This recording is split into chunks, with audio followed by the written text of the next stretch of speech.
Dismayado naman daw ang COMELEC sa dami ng lumalabag sa election gun ban. Magbabalita si Mon Gualvez. Mistulang nagpapatintero itong motorsiklo at mga pulis sa isang checkpoint sa Bacolor, Pampanga linggo ng madaling araw. Humarurot palayo ang magkaangkas pero kalaunay na corner din. Dito na diskubring may bitbit silang kalibre 38 baril at mga bala na wala pang mga papeles. Tiyempo pa namang nationwide gun ban na. Sa Mabalacat City, Pampanga, arestado naman ang isang aircraft maintenance student at kasama nito na nahulihan ng hindi rin lisensyadong baril. Inan lang sila sa mahigit 30 na aresto sa unang araw pa lang ng gun ban.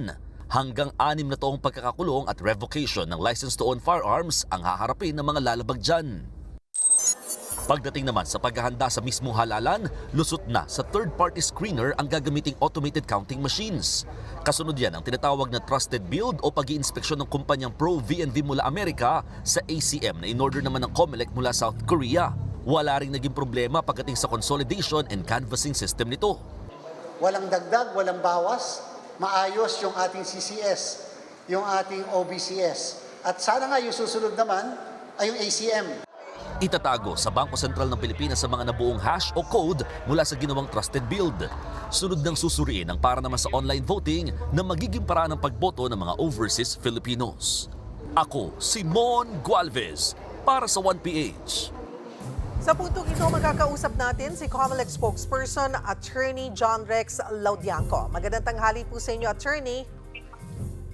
Magandang tanghali po, Ma'am Cheryl, sa lahat po ng taga-subaybay ng One Balita News PH. Attorney, ilan po ang latest tally ng gun ban violators natin as of today? As of today po, meron pong na-apprehend na 31 na gun ban violators, kung saan 30 po dito ay civilians at meron pong isa na miyembro ng Armed Forces of the Philippines. Para sa kaalaman po ng publiko, Attorney Laudianco, bakit ba nagpapatupad ng gun ban pati ng mga checkpoint kapag election period? Una po sa lahat, ito po ay sinasaad ng batas. Ito po ay parte ng Section 261 ng Omnibus Elections Code at Section 32 po ng Republic Act 7166. So kung makikita nyo po, ang pagpapatupad po nito ay hindi COMELEC lang, ngunit pinapatupad lamang po ng COMELEC ang naayon sa batas. Ang intensyon po ng ating Kongreso sa mga batas po na ito ay siguruhin yung pong security ng ating halalan. Natatandaan naman po natin dati talaga at kahit ng recent memory po ay merong ilan po na nagsasamantala na gumagamit po ng tinatawag natin ng mga goons, lalo na pong ine-exploit yung pong tinatawag natin ng mga loose firearms, yung pong paggamit ng private armed groups. Kaya nga po ang sinasabi ng COMELEC dito, pinapatupad natin mahigpit ang gun ban para sa kaligtasan hindi lamang po ng halalan, kundi ng bawat botanteng Pilipino. Attorney, siguro po paalalahanan natin sila doon sa pag sinabing gun ban, ano po yung guidelines niyan? Maraming salamat po. Una po sa lahat, alam naman po natin ang mga legal na nagmamay-ari ng baril ay merong license to own and possess firearms. Yun din po nakapaglalabas ng baril sa kanilang bahay may permit to carry firearms outside of residence. Ngunit pagtungtong po ng election period, January 12 hanggang June 11, 2025, hindi po sapat ang dalawang dokumento na ito. Kailangan po kayo ay meron tinatawag na gun ban exemption o certificate of authority mula sa COMELEC. Nasa website po ng COMELEC ang iba't ibang kategorya ng mga exemptions na maaaring ibigay po ng ating komisyon. Meron pong mga requirements na mahigpit, meron pong validation na ginagawa ang ating PNP at AFP. Kailangan pong kayo, una, ay qualified. Ikalawa, ang dokumento po na maisusumitin ninyo ay kumpleto at papasa po sa mga hinahanap ng ating komite. So, mayroon po, nagbibigay naman ng exemptions, pero kailangan po yang i-apply. So, kahit na may permit to carry po sila, pag gun ban at walang exemption, nananatili lamang yan dapat sa kanilang mga tahanan. Tama po kayo, suspendido po ang epekto ng permit to carry firearms. At paalala lang po, ang gun ban violation po ay isang kasong kriminal. Ito po ay election offense. May pagkakakulong po ng 1 hanggang 6 na taon, pagkakatanggal po ng karapatang bumoto at perpetual disqualification to hold public office. So kung kayo po ay naninilbihan sa pamahalaan, whether appointive or elective in nature, kapag na-convict po kayo sa gun ban violation, matatanggal po kayo sa pamahalaan. At kung kayo po ay nagnanais pumasok din sa pamahalaan, whether sa pamamagitan ng halalan or by appointment, ay kapag kayo po ay perpetually disqualified, hindi po kayo makakapasok sa ating pamahalaan. Yung pong simply just carrying nasingit at nakaligtaan or nawala sa isip nila na simula na ng gun ban, yun po ba ay basta mahuli na may dala, yun po, guilty na kaagad yun? Or dadaan pa rin naman sa due It will serve as process?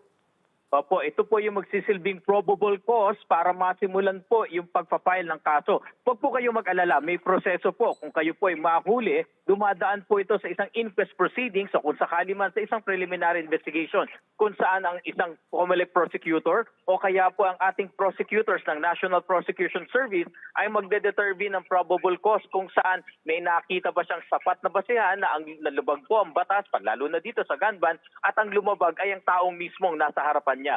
So ganun po yan. Tsaka po magsasampa ng isang criminal information sa korte at lilitisin po ito. Dahil may pagkakakulong po ito, korte po ang pagsasampa ng kaso at korte po lilitisin at mag-uusga po dito. Attorney, gaano na rin po karami yung naitatalang election-related violence? Sa ngayon po, tatatlo pa lamang. Ito po, tatlong ito ay patungkol po sa COMELEC personnel. Wala pa naman pong naiko-confirm ang ating Philippine National Police at National Bureau of Investigation kung saan merong insidente labas sa COMELEC personnel na talagang patungkol at related po sa ating halalan. Kaya nga po, ang unang kautusan ni Chairman Garcia nung inilahad po natin yung mga areas of concern ng iba't ibang panig ng bansa, ay magkaroon po ng final definition ano ba talaga yung election-related incident. Nang sa gayon, mas maging komprehensibo, mas maging malinaw sa lahat ng law enforcers alin talaga ang election-related incident at hindi. Yung pong mga binabantayan nating election hotspots, ano po, kamusta po ang sitwasyon? May ilan na pong lugar, yung may final na po ba ito or pwede pa rin madagdagan na masabing election hotspots?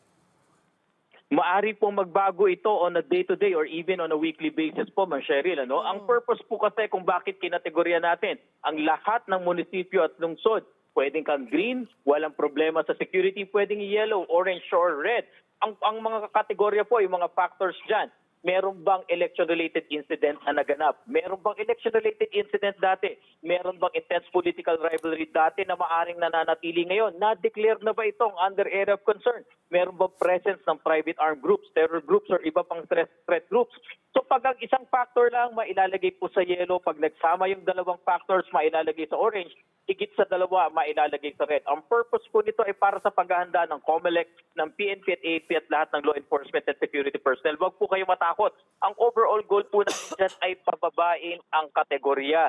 Ultimately, sana maging green. Pero minsan po sa ilang pagkakataon, yung dating green nagiging yellow, orange at red. At yung dati naman pong red na papababa namin. Ang importante po dito, calibrated ang response, proportionate po ang distribution ng ating law enforcement at security personnel. So the highest po is red. Ilan na po ang nasa red?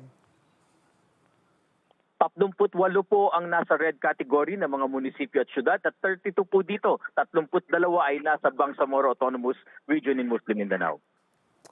Isa pa po sa ikinabahala ng COMELEC, yung text spoofing ngayong midterm elections. Ano po ba ito? At paano po ito makakaapekto sa mga botante? Opo, minsan na rin pong naranasan natin yan na nagkakaroon ng text blast kung saan tahasang nangangampanya para sa isang kandidato o kaya nangangampanya na wag nang iboto ang isang kandidato. Una po sa lahat, ang unauthorized o hindi pinahintulutan po ng NTC na mga multiple text blasters po ay bawal po yan sa batas. Hindi po yan pinapahintulutan. Kaya po pag nakatanggap po tayo ng ganyan, anuman po ang mensahe at ito hindi galing sa pamahalaan, maaari lang po pakireport ninyo sa COMELEC. Hindi po kasi pumapayag din ng ating NTC, ang ating mga telecommunication companies na gamitin ang kanilang plataforma para abusuhin yung pangangampanya at labagin yung ating campaign rules. Meron lamang po kasi mga tamang pamamaraan para sa pangangampanya at hindi po kasama itong text blast po na ito. Opo, pero alam naman po natin, di ba, meron yung mga gamit na talagang illegal na ginagawa. Paano po ang gagawing investigasyon? Pwedeng, baka may kinalaman sa illegal na gawain na ganito ang isang kandidato para mangampanya or manira ng kapwa kandidato? Tama po, yan na nga po yung assumption natin dahil una pa lang yung pamamaraan, yung mismong pangangampanya mali at illegal. Yung ginamit na pamamaraan mali at illegal din po. Kaya nga po sanang hiling namin pag may natanggap po tayo, paki-report niyo po kagad sa COMELEC. Capable po ang ating PNP at NBI na mag-triangulate po. Kaya po nilang ma-determine kung saang parting lugar po yung source ng text blast. Kaya po magtulungan po tayo pag tayo po ay nakatanggap ng ganyan, paki-report lang po at nang sa gayong masimulan po ng AFP at PNP ang ating investigation, pati na rin po ng NBI. Saan po ulit, Attorney Laudianco, maaaring magsumbong kapag nakatanggap po noon? Sa kahit ano pong opisina ng COMELEC, ito po ay maaari niyong makita ang aming mga website at web pages. Sa webpage po ng COMELEC yung aming mga email address. Kung kayo po ay malapit sa isang COMELEC office, paki-report nyo na po doon. Nang sa gayon sila na po ang tumawag dito sa amin sa main office, makuha ang detalye. Hiling lang po namin sana pakibigay po ng maayos yung detalye nang matulungan po natin ang ating mga security investigation forces, ma-determine kagad po ito. So COMELEC and pwede rin po PNP? Or yung mga hotline numbers? Pwede po sa ating PNP. Tama po. At ang COMELEC, ang PNP at NBI naman po ay nagtutulungan na sa halalan. And in fact, ang PNP po, ang NBI, ang AFP, lahat po sila ay deputized agencies na ng COMELEC. Kaya maari pong sa kanila, maaring sa COMELEC, importante po kami nagtutulungan, kami po ay magkakausap na po. Kasabay po ng pagsisimula ng election period, yung paalala ninyo pagdating po sa pamamahagi ng ayuda kung saan ipagbabawal na dumalo yung mga politiko. Paano ho matitiyak na nasusunod po ito? Una po sa lahat, yung ating mga kababayan, hinihiling na po namin, kayo po ay makatatanggap ng mga ayuda na yan hindi dahil sa politiko. Kundi po yan ay batas, parte ng General Appropriations Act, kayo ay kwalipikado na determine ng mga social workers pagtungkol sa AKAP, sa AIX, na determine ng mga health workers patungkol sa MAIP, na determine ng mga labor officers patungkol po sa tupad, na kayo ay qualified. Kaya hindi nyo po utang yan sa mga politiko, kayo po ay kwalipikado at kinakailangan nyo yan, kaya nyo dapat matanggap. Dahil doon, hindi rin po sila dapat nakikialam sa distribution. So pakireport din po sa amin at ang COMELEC po, inatasan na po ni Chairman Garcia na hanggat maaari sa lahat ng distribution ay nandun kami para ipatupad yung 5 kondisyon. Unang kondisyon po sa grant ng exemption ng COMELEC dyan. Dapat hindi maka-impluensya sa pamahalaan. Ikalawa, dapat full reporting po kung ano lang yung budget o yung halaga na hiningi na exemption, yun lang ibibigay para lang sa programa na yan at para sa recipients. Ikatlo, hindi po dapat ito para isulong yung interes ng ilang kandidato. At yung ika-4 at ika-5 na mahigpit. Yung ika-4 nga po, walang presence whatsoever in whatever form, whether tarpaulin, staff o sila mismo, kahit na ano po, hindi dapat makasali sa distribution. At pinakahuli, kaya po napahintulutan niya dahil sa mahigpit na guidelines ng pagpapatupad ng mga nabanggit na programa. Dapat ipatupad to the letter po yung mga programa na yan in accordance with the rules and regulations. Dahil kung hindi, nasa kapangyarihan po ng COMELEC una, bawiin ang naunang naibigay na exemption. Ikalawa, huwag na pong bigyan ng exemption kung sila ay magpa-file pa ng second or third tranches. At ikatlo, magsampa ng kasong kriminal para po dun sa mga kaparte ng ating programa dahil nilabag nila yung kondisyon. On the other hand naman po, sa mga politiko at kandidato, 2 ang kaso na pwede namin isampa kung kayo'y magpupumilit na manggulo o sumali dyan. Disqualification. Kahit po matapos na ang halalan, kung kayo'y disqualified, mapapababa kayo kahit pa kayo manalo. At yung huli, election offense po dahil inaabuso nyo ang state resources para sa inyong pangangampanyang illegal. At ito po ay kailan nagsimula or magsisimula? Ang ban po natin sa disbursement at use ng public funds nang walang pahintulot ng COMELEC ay 45 days before the election. So March 28 po. Ang kagandahan lang po sa pagtupad ng ating mga ahensya ng pamahalaan, maaga po nilang hinihingi ng permiso o prior authority mula sa COMELEC. Nang sa gayon, wala pong delay, walang pagkakabalam yung distribution po ng ayuda dahil true to the letter po ang sinasabi ng COMELEC, hindi kami hahadlang sa tulong na kinakailangan at deserve ng ating mga kababayan. Hindi porkit halalan ay dapat matigil ang pangangailangan serbisyo. Kaya dahil maagang in-apply, pagdating ng oras ng ban, March 28 pong simula niyan, tuloy-tuloy po at walang delay sa mga programa.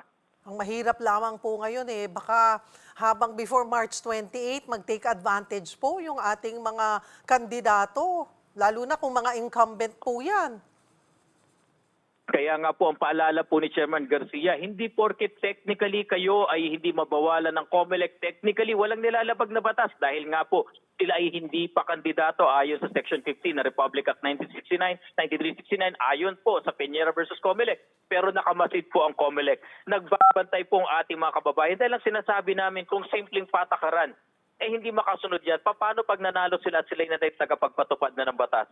Bantayan na po natin kung sila man ay aabuso sa ngayon pa man at sinasabi na po namin sa inyo, hindi nila deserve ang boto po na pinaghirapan po makamtan ng bawat Pilipino. Oh. Pero sabi nyo nga po kanina, Attorney Laudianco, the clear message there, kahit na kailan sa parte ng taon, may election man or wala, hindi po galing ito dun sa mga politiko or doon po sa naninilbihan na nakukuha nyo pong tulong mula sa yung AIX, yung tupad, yung AKAP, hindi po yan pera nila, hindi galing sa kanila yan. Yan po ay talagang pondo na ibinigay ng national government para po sa mga kapatid nating nangangailangan. At sabi nyo nga po maganda yon, hindi nyo po utang ng loob itong sa mga politikong ito, yung mga nakukuha nyo pong tulong dahil hindi nila yan pera. Tama po. At higit po sa lahat, siguro po natatakot tayo, baka umabuso rin, may nag-i-endorse. Alam niyo po yung endorsement, parte lang yan. Maaring mag-endorse, maaring wala. Pero hindi po ang endorsement ang nagiging dahilan para kayo magkaroon ng ayuda. Kaya po kayo nagkakaroon ng ayuda, una, qualified kayo. Sino ang nag-determine ng qualification nyo? Ang case study po ng ating social workers, health workers at labor officers. Sila po ang nagdetermine. At alam niyo po, pag nakausap niyo po ang mga officers na yan, hindi po nila isusugal ang kanilang mga lisensya para lang pagbigyan ng politiko. Sila po ay ginagawa nila ang kanilang trabaho, may politiko man o wala o magpalit man ang administrasyon. Yan po ang kanilang sinumpaang tungkulin at may lisensya po sila. Marami pong salamat sa inyong oras, Attorney John Rex Laudianco ng COMELEC.